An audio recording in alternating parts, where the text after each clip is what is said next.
Elhamdülillah bizim şu milletin içinde görüşümüze göre qowluk etjek adam häzir gatykan, qow dikkat edin.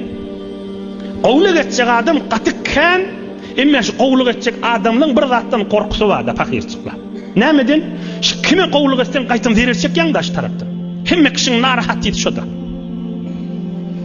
Pul qarz berjek adam şu mahal şu zamanda kanna. Emma pul qarz berýän bir aýa bir ýyl edip 5 ýyl 10 ýyl geçse ýyly ýokda. Ýa-ni hiç qarz tätil bolup barýarda. Bir misallaby. Yaxşylyk etjek adam kan ha. Emma hamany yaxşylyk gören adam näme etýär? Yaxşylyk gören adam wezifeti teşekkür etmeli. Ýüzüň ak bolsun, Taňry ýalkasyn. Maňa bir aý wagt berdiň diýmeli. Bir aýdan bir sagat geçse men bagşla mene şoňa yaranjak bolmaly. Qaytym oňa yaranmaly, algyly bergiler yaranmaly. Bolmaýar ki. Oham şondan çyryň bir tätille. Ya ýollarda ýollyga alan adam motor maşyny mindirjek adam kan, mindirmeden gorkugly mindirip bolanap. Qaytym zererler görýär. Oham adam fakirligiň jany ýokda. Ya öz yaxşylygyny kärrek ýetirip berse, tarap hyýal edýär, şuň wezifeti mukaddiye. Bir aýlyk berip saklatpamyn wezifeti bolar ýaly. Hamany bir adamdan ya bir ahundan ya bir qaridan ya öz dogan garyndaşyndan kärrek yaxşylyk görýär-de, o fakir şoňa yaxşylyk etýär-de, şuň wezifeti mukaddiye, wezifesi ýakyn. Aýlyk berip saklanak ýöne.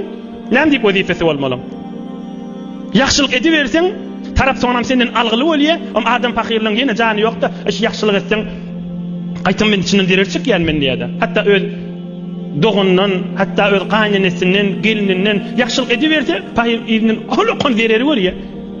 Yoksa Hudaýa şükür yaxşylyk etjek adam kan hanil. Elhamdülillah.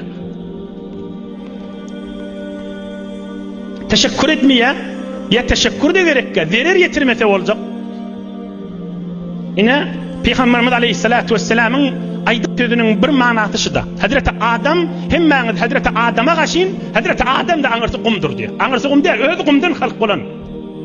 Ataň ýerdir, senem ýerdek kılık kıl. Ah yamallyk eýlegenge yaxşylyk kıl. Bu dagy beýik adamlaryň makamy. Bu gurrun tagriban tätil bolup barýar mutaessifana. Şu yaxşylyk görenine yaxşylyk etip bolsa boljak.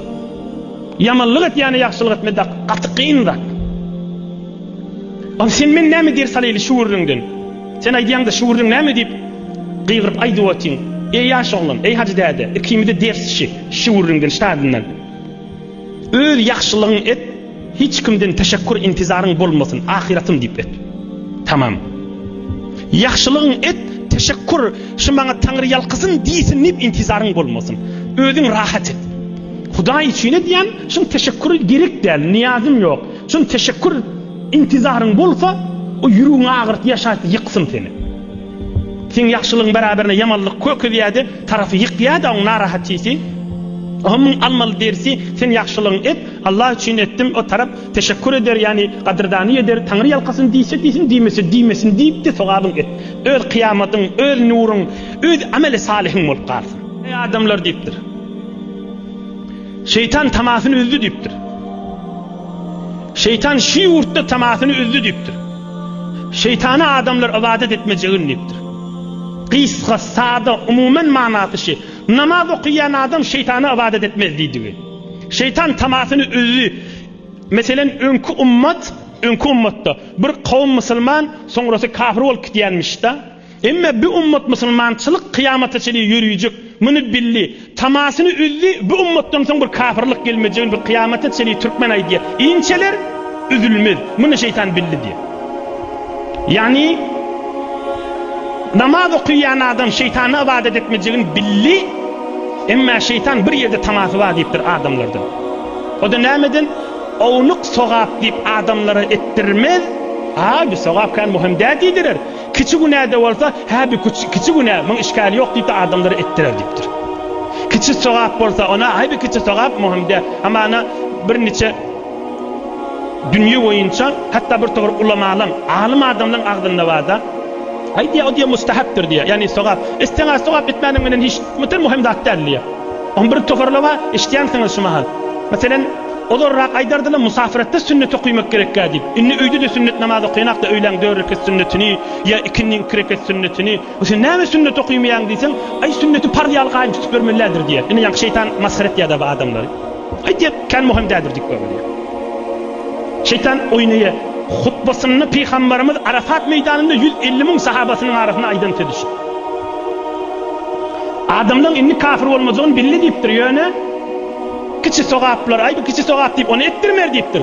Kiçi günäde bolsa aý etip goýberin ýerinden Hudaý geçer diýip goýberer diýipdir. Şu ýerlerde adamlar oýnajak bolar diýipdir musulmanlar diýipdir.